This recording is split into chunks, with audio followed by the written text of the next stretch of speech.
Series खिजा की बारिश, किताब नंबर 2, बादल डकैत, पार्ट 6।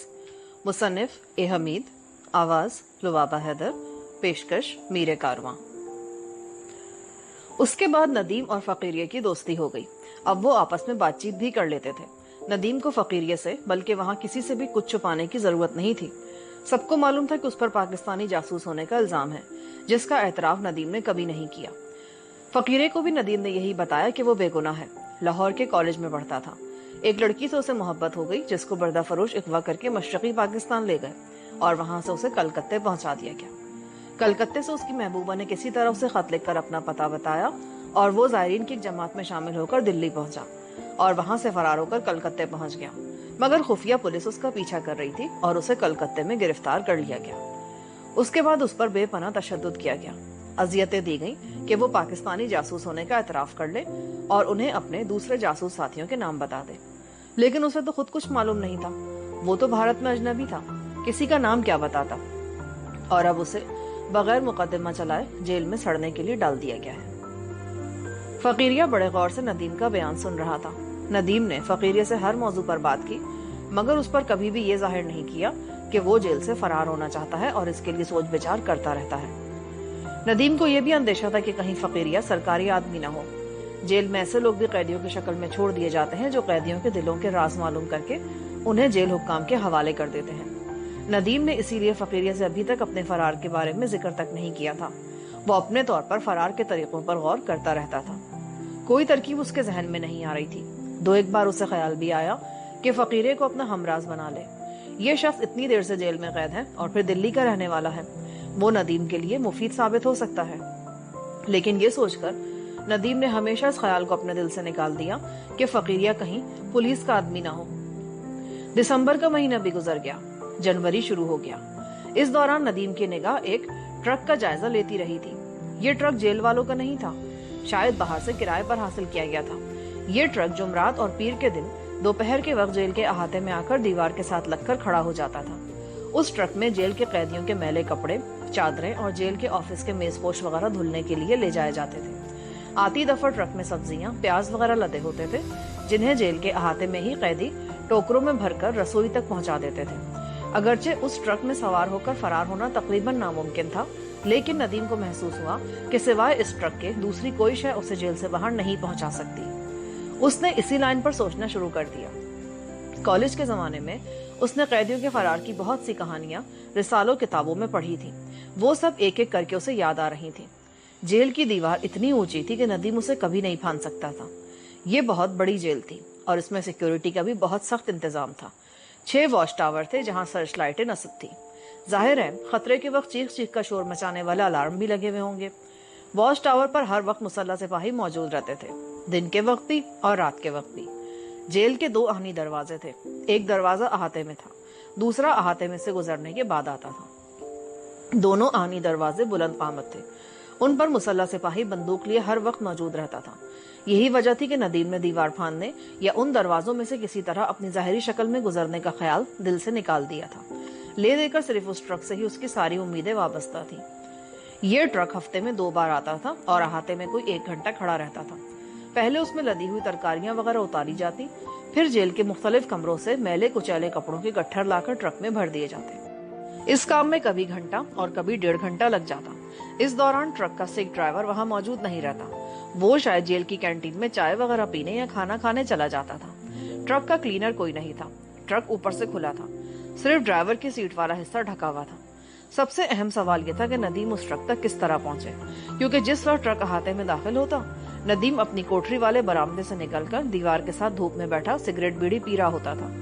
उस वक्त धूप उसकी कोठरी वाले अहाते की दीवार के साथ भरी होती थी और नदीम वहां दीवार के साथ टेक लगाए बैठा होता था। जिल्द साजी वगैरह का काम वो 12 बजे तक खत्म कर देता था। उसके बाद वो बाहर आकर धूप में बैठ जाता। पहरेदार भी उस वक्त खाना खाने चला जाता था। उस वक्त उस जगह पर कोई दूसरा पहरेदार नहीं होता था। असल में नदीम के मनपसंद रवैये और हुस्न अखलाक के बायस उसे जेल के अंदर अब काफी छूट दे दी गई थी।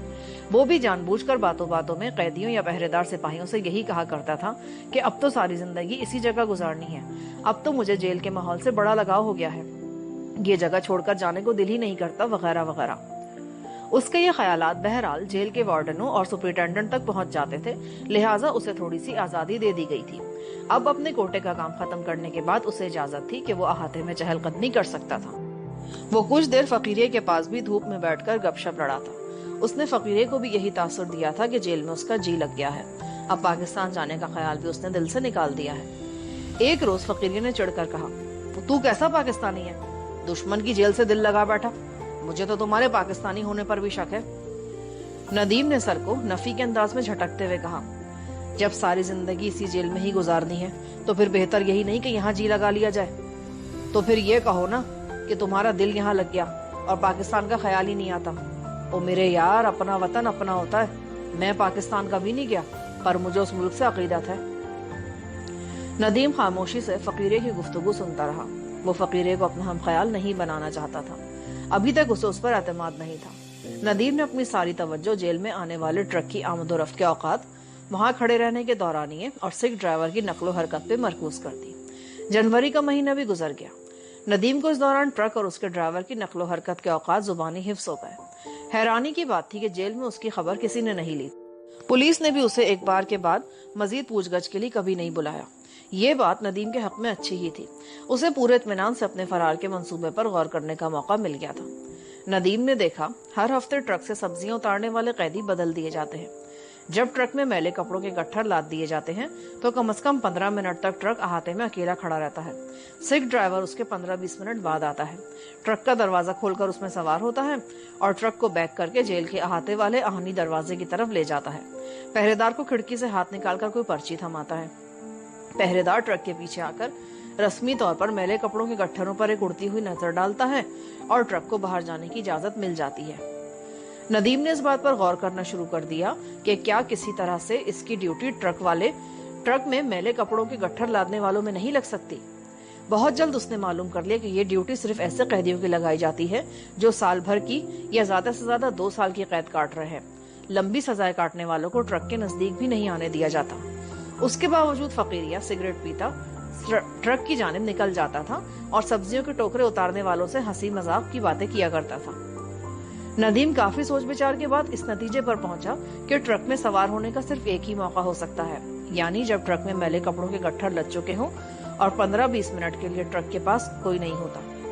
سکھ ڈرائیور بھی کہیں کینٹین میں بیٹھا چائے وغیرہ پی رہا ہوتا ہے۔ اب سوال یہ تھا کہ وہ اس وقفے کے دوران ٹرک تک کس طرح جائے۔ اگر وہ ٹرک میں گھسنے کی کوشش کرتا تو اسے دیکھا جا سکتا تھا۔ جہاں ٹرک احاطے کی دیوار کے ساتھ کھڑا ہوتا ہے وہاں سامنے جیل کی بیرکیں ہیں اور وہاں دوسرے قیدی مشقت وغیرہ میں مصروف ہوتے ہیں۔ پہرے دار بھی ادھر ادھر چل پھر رہے ہوتے ہیں، بیلدار بھی ہوتے ہوں گے۔ ندیم کو آسانی سے دیکھا جا سکتا تھا اور اگر وہ ایک بار پکڑا جاتا تو اس پر بہت سختی کی جائے گی۔ ممکن ہے اسے کوٹری میں دن بھر بند رکھا جائے اور یہ ایک بہت بڑا مرحلہ تھا، مگر ندیم نے اس مرحلے میں سے کامیابی کے ساتھ گزرنے کا عزم کر رکھا تھا۔ اس کے دل میں کئی بار خیال آیا کہ اس سلسلے میں فقیریہ کو وہ اپنا ہمراز بنا لے۔ فقیریہ وہاں جیل کے پہرے داروں میں بھی بڑا مقبول تھا، وہ آزادی سے جیل کے اندر چل پھر لیتا تھا۔ فقیریہ ندیم کی کچھ نہ کچھ مدد کر سکتا تھا، یہ بھی ہو سکتا تھا کہ وہ اسے کوئی مفید مشورہ ہی دے دے، کوئی نئی راہ سجھا دے، لیکن ندیم فرار کے راز کو اس پر ظاہر کرتے ہوئے ہچکچا رہا تھا۔ اسی کشمکش میں جنوری کا آدھا مہینہ بھی گزر گیا۔ اب ندیم کی طبیعت بے چین ہونے لگی، اسے خدشہ تھا کہ کہیں ٹرک کے اوقات تبدیل نہ کر دیے جائیں۔ اگرچہ ایسا ہوتا نظر نہیں آتا تھا، لیکن ندیم کو وہم ہونے لگا تھا۔ اگر فرض کر لیا کہ ٹرک دن کے بجائے شام کو آنے لگتا تو پھر ندیم کے وہاں سے فرار ہونے کا سوال ہی پیدا نہیں ہوتا تھا، کیونکہ سورج غروب ہوتے ہی اسے کوٹری میں بند کر دیا جاتا تھا۔ ایسا تو وہ کبھی سوچ بھی نہیں سکتا تھا کہ جیل میں دھنا دھن گولیاں چلاتا فلم کے ہیرو کی طرح جیل سے فرار ہو جائے، یوں اس کے جسم کو چھلنی کر دیا جاتا۔ وہاں تو کوئی پہرے دار ایسا نہیں تھا جس کے کاندھے سے بندوق نہ لگی ہوتی ہو، اور فقیریہ نے اسے بتایا تھا کہ ان کی بندوقیں ہر وقت بھری رہتی ہیں۔ فقیریہ نے کہا تھا، ایک بار عمر قید کے ایک سکھ قیدی نے پستول دکھا کر وارڈن کو آگے لگا لیا، مگر وارڈن اسے جل دے کر ایک طرف ہو گیا اور سپاہیوں نے فائرنگ کر کے قیدی کی دونوں ٹانگوں کو اس بری طرح چھلنی کر دیا کہ اسپتال میں اس کی دونوں ٹانگوں کو کاٹ دینا پڑا۔ یہ تمام باتیں ندیم کے پیش نظر تھی۔ اس نے باتوں ہی باتوں میں فقیریہ سے دلی شہر کا ضرورت کے مطابق حدود اربا بھی معلوم کر لیا تھا، کیونکہ اگر وہ جیل سے فرار ہو کر باہر جاتا تو اسے کوئی ایسا راستہ اختیار کرنا چاہیے تھا جو اسے جیل سے دور کسی محفوظ علاقے میں پہنچا دے۔ کہیں ایسا نہ ہو کہ وہ انجانے پن میں کسی ایسی سڑک پر چل دے جو آگے جا کر کسی فوجی علاقے میں یا کسی پولیس اسٹیشن کے احاطے میں جا نکلے۔ ایک دن وہ فقیریہ سے پوچھ رہا تھا کہ وہاں سے ریلوے اسٹیشن کتنی دور ہے اور کس طرف ہے، تو فقیریہ نے معنی خیز نگاہوں سے اس کی طرف دیکھا اور بولا، کیا بات ہے استاد، یہاں سے فرار ہونے کے بارے میں تو نہیں سوچ رہے تم؟ ندیم نے فوراً نفی میں سر ہلایا، بالکل نہیں، یہاں سے بھلا کوئی فرار ہو سکتا ہے؟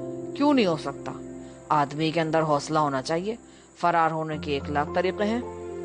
ندیم نے بظاہر مذاق کے انداز میں پوچھا، چلو تم ہی کوئی ایک بتا دو۔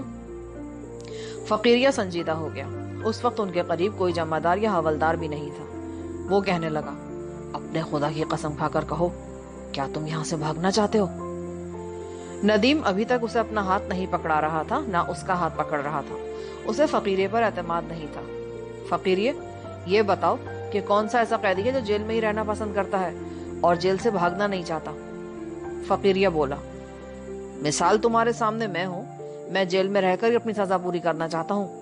تم پوچھو گے میں کیوں نہیں جیل سے فرار ہونا چاہتا، جبکہ مجھے یہاں سے فرار ہونے کے کئی راستے معلوم ہیں، تو میں کہوں گا کہ میں اس لیے فرار نہیں ہونا چاہتا کہ میں اسی شہر دلی کا جدی پشتی رہنے والا ہوں۔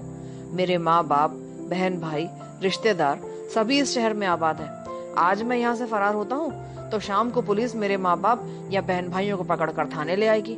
ان پر تشدد کر کے یہ معلوم کرنے کی کوشش کی جائے گی کہ میں کہاں جا سکتا ہوں، کس کے پاس چھپ سکتا ہوں، یا پھر پولیس ان سے سیدھے سوال پوچھے گی کہ فقیریہ تمہارے پاس کہیں چھپا ہوا ہے تو اسے پیدا کرو۔ میں اپنے رشتہ داروں اور ماں باپ، بہن بھائیوں میں سے کسی کے پاس نہیں جاؤں گا، مگر پولیس انہیں مار مار کر بے حال کر دے گی۔ میں بدمعاشی میں پڑ چکا ہوں، ہماری سفارش کرنے والا بھی کوئی نہیں ہے۔ یوں میں جیل سے بھاگ کر اپنے ماں باپ کے پاس بھی نہیں جا سکتا۔ مجھے ظاہر ہے بھارت کے شہروں میں دربدری کرنی ہوگی، پولیس سے چھپتے پھرنا ہوگا۔ تو میرے بھائی، میں تم سے کہوں گا، اگر میں یہاں سے بھاگ کر بھی اپنے ماں باپ اور بہن بھائیوں کی شکل نہیں دیکھ سکتا، بلکہ الٹا میری وجہ سے انہیں شدید تکلیف پہنچ سکتی ہے، تو پھر جیل سے بھاگنے کا کیا فائدہ ہوا؟ اس سے بہتر ہے کہ چپکے سے اپنی سزا کاٹوں اور اچھے چال چلن کی وجہ سے جو تھوڑی بہت رعایت ملتی ہے اس کو حاصل کروں اور ٹھنڈے ٹھنڈے اپنے ماتا پتا کے پاس پہنچ جاؤں۔ ٹھیک ہے نا؟ مگر تمہیں جیل سے فرار ہونا چاہیے، کیونکہ یہ ملک تمہارا ملک نہیں ہے۔ تمہیں یہاں سے کسی دوسرے ملک جانا ہے جہاں پر یہاں کی پولیس، یہاں کا قانون تمہارا پیچھا نہیں کر سکتا۔ اگر تم اپنی باقی زندگی یہاں جیل میں پڑے پڑے سڑنا چاہتے ہو تو میں سمجھتا ہوں کہ تم بزدل ہو، یہاں سے فرار ہونا تمہارا فرض ہے۔ اب بتاؤ تم کیا چاہتے ہو؟ ندیم سوچ میں پڑ گیا کہ کیا وہ فقیریہ سے سب کچھ صاف صاف کہہ دے کہ وہ 2 ماہ سے فرار کا منصوبہ بنا رہا ہے، کہیں وہ مخبری تو نہیں کر دے گا۔ اور وہ یہ سوچ ہی رہا تھا کہ فقیریہ نے خود ہی مطلع صاف کر دیا۔ میرے بھائی، تم مسلمان ہو، پاکستان کے رہنے والے ہو، جس سے ہمیں بھی محبت ہے۔ ایک بات میری دل پر نقش کر لو، فقیریہ مرنا گوارا کر لے گا، پر تیرا راز کسی کو نہیں بتائے گا۔ تم پوچھو گے کہ کیوں؟ اس لیے کہ فقیریہ نے تجھے اپنا دوست کہہ دیا ہے، اور ہم چاہے جتنے برے بھی ہوں پر دوست کو دھوکہ نہیں دیتے۔ اب ندیم کے پاس کوئی دلیل باقی نہیں تھی۔ اس نے فقیریہ کے سامنے اپنا دل کھول کر رکھ دیا۔ فقیریہ بھائی، میں اب تم سے کچھ نہیں چھپا سکتا، میں واقعی یہاں سے تنگ آ چکا ہوں اور بھاگ جانا چاہتا ہوں، پر جب دیکھتا ہوں کہ یہاں سے بھاگنے کا کوئی راستہ نہیں تو صبر شکر کر کے بیٹھ جاتا ہوں۔ فقیریہ نے جیب سے 2 سگریٹ نکال کر دونوں کو منہ میں دبا کر ایک ساتھ سلگایا، ایک سگریٹ اپنے منہ میں رہنے دیا اور دوسرا ندیم کی طرف بڑھاتے ہوئے ایک لمبا کش لگا کر دھواں چھوڑنے کے بعد دائیں بائیں دیکھ کر تسلی کر لی کہ کوئی ان کی باتیں تو نہیں سن رہا۔ پھر وہ بولا، ندیم بھائی، تم ابھی بچے ہو، میری عمر انہی جھمیلوں میں گزری ہے اور گزر جائے گی۔ اگر تم فرار ہونا چاہتے ہو تو راستہ میں بتا دیتا ہوں۔ ندیم اس کا منہ تکنے لگا۔ فقیریہ نے اس یقین کے ساتھ یہ بات کہی جیسے سامنے جیل کا گیٹ کھلا ہوا ہے اور وہ ندیم کو اشارہ کرے کہ جاؤ، بھاگ جاؤ۔ ندیم نے اب اسے ٹرک کے بارے میں بتا دیا۔ فقیریہ مسکرایا، استاد، اس کا مطلب یہ ہے کہ تم دیر سے فرار کے منصوبے تیار کر رہے ہو۔ نہیں میرے بھائی، ٹرک والے کام میں جان کا خطرہ ہے اور تم پکڑے بھی جاؤ گے، اس لیے کہ ٹرک جب جیل کے دوسرے گیٹ سے نکل کر باہر جاتا ہے تو اسے روک لیا جاتا ہے اور سپرنٹینڈنٹ کی نگرانی میں ٹرک کے پیچھے لدی ہوئی میلے کپڑوں کی گٹھریوں پر کھولتا ہوا گرم پانی ڈال دیا جاتا ہے تاکہ کوئی قیدی پہرے داروں کو رشوت وغیرہ دے کر ان گٹھریوں میں چھپ کر فرار ہونے کی کوشش کرے تو گرم پانی کی وجہ سے اس کا پتہ چل جائے۔ ندیم نے خدا کا شکر ادا کیا کہ ابھی وہ اس منصوبے پر عمل نہیں کر سکا تھا۔ اس نے فقیریہ سے پوچھا، تم مجھے کون سا طریقہ بتا سکتے ہو؟ ایک ایسا طریقہ کہ تم 5 منٹ سے بھی کم وقت میں جیل کی 4 دیواری سے باہر ہوگے۔ फकीरिया ने सिगरेट का कश लगाकर कहा, अभी बहुत टाइम हो गया है, हमारा ज्यादा देर यहाँ ठहर कर बातें करना ठीक नहीं है, दूसरों को शक पड़ सकता है। अब तुम अपनी कोठरी में जाओ, मैं तुम्हें यहाँ से फरार होने की तरकीब कल दोपहर को बताऊंगा। फकीरिया ये कहकर उठा और बहादुर शाह जफर का शेर गुनगुनाता अपनी बैरक की तरफ चल दिया। नदीम भी उठकर अपनी कोठरी में आ गया। रात देर तक उसे नींद न आई। वो ये सोच सोच कर परेशान होता रहा कि फकीरे को उसके दिल का हाल मालूम हो गया है। क्या वो वार्डन को तो नहीं बता देगा कि ये पाकिस्तानी जासूस यहाँ से फरार होने की तैयारियां कर रहा है? इस तरह से नदीम पर सख्ती आ सकती थी। उसे 1 माह के लिए कैद तन्हाई में भी डाला जा सकता था। खुदा खुदा करके रात गुजर गई और दिन निकल आया। नदीम ने जल्दसाजी का काम शुरू कर दिया। दोपहर तक उसने अपने कोटे का सारा काम खत्म कर दिया। कोठरी में ही उबली हुई बदजायका सब्जी के साथ 2 सूखी हुई रोटियां खाईं और मामूल के मुताबिक जमादार उसे अहाते में ले गया, जहां गरम गरम धूप चारों तरफ फैली हुई थी। नदीम दीवार के साथ लगकर धूप में बैठ गया। उसके जोड़ जोड़ को धूप की गर्माइश पहुंची तो उसे बेहद सुकून मिला। उसकी नजरें फकीरिया को तलाश कर रही थी। उसको एक तरफ से हंसी ठट्टे की आवाज सुनाई दी। फकीरिया हर एक से हंसी मजाक करता, फिक्रे चस्त करता अहाते की धूप में निकल आया। चंद लम्हों बाद वो नदीम के पास भी आ गया। दूर से उसे सलाम किया और हालचाल पूछा। क्यों मियाँ, आज कितनी जिल्दें बांधी? अरे यार, तू तो बाहर जाकर जल्दसाजी की दुकान खोल सकता है। ले, इसी खुशी में सिगरेट का कश लगा। फकीरिया इसी बहाने नदीम के करीब आ गया। उसने अपना जलता हुआ सिगरेट नदीम की तरफ बढ़ाया और उसके करीबी धूप में टांगे फैलाकर बैठ गया। उसकी निगाहें सामने जेल की दीवार की जानिब थी। वो आहिस्ता से बोला, तुम जरूर सोच रहे होगे कि कहीं फकीरिया ने वार्डन को तो नहीं बता दिया कि पाकिस्तानी जासूस भागने वाला है।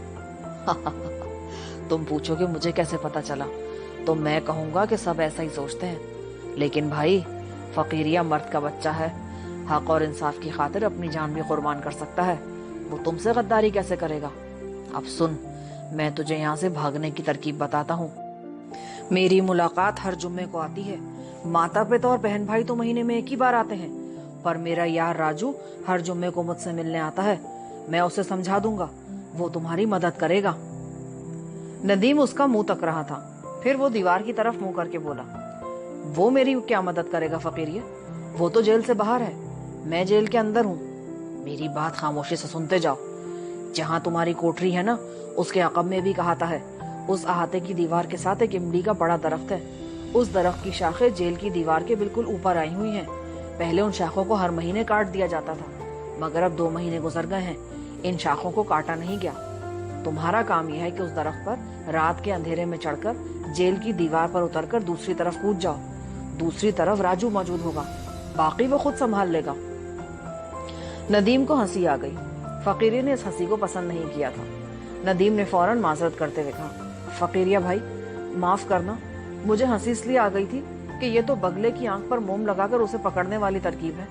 भला मैं रात के अंधेरे में अपनी कोठरी से निकलकर दरवाजे का ताला खोलकर दरख्त के पास कैसे पहुंचूंगा? क्या सारे पहरेदार और जमादार सो रहे होंगे? हाँ, सो रहे होंगे, बल्कि बेहोश होंगे। सुनो, ये सब जमादार और पहरेदार और सिपाही नशा करते हैं। इन्होंने मुझे इतनी आजादी क्यों दे रखी है? सिर्फ इसलिए कि मैं इनका नशा पूरा करता हूँ। मैं इन्हें यहाँ आधी से भी कम कीमत पर चरस, कोकेन और शराब विलायती सप्लाई करता हूँ। ये माल बाहर से राजू ला कर देता है। मैं चरस से भरे हुए सिगरेट इन लोगों को देता हूँ। बाहर एक सिगरेट की कीमत 1 रुपया है, जबकि यहाँ इन्हें 4 आने में मैं सप्लाई करता हूँ।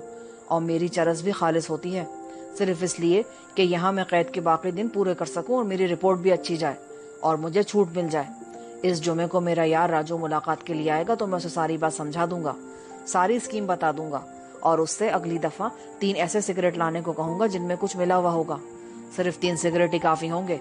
1 सिगरेट तुम्हारे वार्ड का जमादार ले लेगा, दूसरे अहाते में रात को इमली के दरख्त के करीब पहरा देने वाला ले लेगा, तीसरा सिगरेट मैं तुम्हारे वार्ड के सामने जो सिपाही पहरा देता है ना, उसको दे दूंगा। ये लोग जरूर रात को चरस वाले सिगरेट पीकर पहरा देते हैं। अगर चरस ना पिए तो ये एक जगह जमकर बैठ ही नहीं सकते। चरस का सिगरेट पीकर धुत हो जाते हैं और फिर स्टूल पर बैठे टिकटिकी बांधे जेल की अंधेरी दीवार को तकते रहते हैं। पर मेरी कोठरी का ताला कौन खोलेगा? फकीरिया सिगरेट को दूर फेंकते हुए इधर उधर देखने लगा, फिर आहिस्ता से बोला, ये काम मैं करूंगा, क्योंकि मैं ही जमादारों को रात के वक्त नशे वाले सिगरेट दिया करता हूँ। दिन के वक्त सिगरेट अपने पास रखते हुए घबराते हैं क्योंकि इन्हें पकड़े जाने का खतरा होता है। मैं जब रात के वक्त तुम्हारे जमादार को सिगरेट देने आऊंगा ना, तो उसे किसी बहाने तुम्हारी कोठरी वाले बरामदे में ले आऊंगा और उस वक्त तक उसे उस बरामदे में ही रखूंगा जब तक वो सिगरेट के 4-5 कश नहीं लगा लेता। 4-5 कश जोबन वाले सिगरेट के बहुत होते हैं। ज्यादा कश लगाने से इंसान की मौत भी वाक़ई हो जाती है। उसके बाद मैं जो करूंगा वो तुम खुद देख लोगे। नदीम को फकीरिये का भी बहुत ख्याल था। फकीरिये भाई, ऐसा ना हो कि बाद में तुम पर कोई मुसीबत आ जाए। यहाँ पर पार्ट 6 का इख्तिताम होता है। आगे कहानी सुनने के लिए पार्ट 7 समाप्त करें।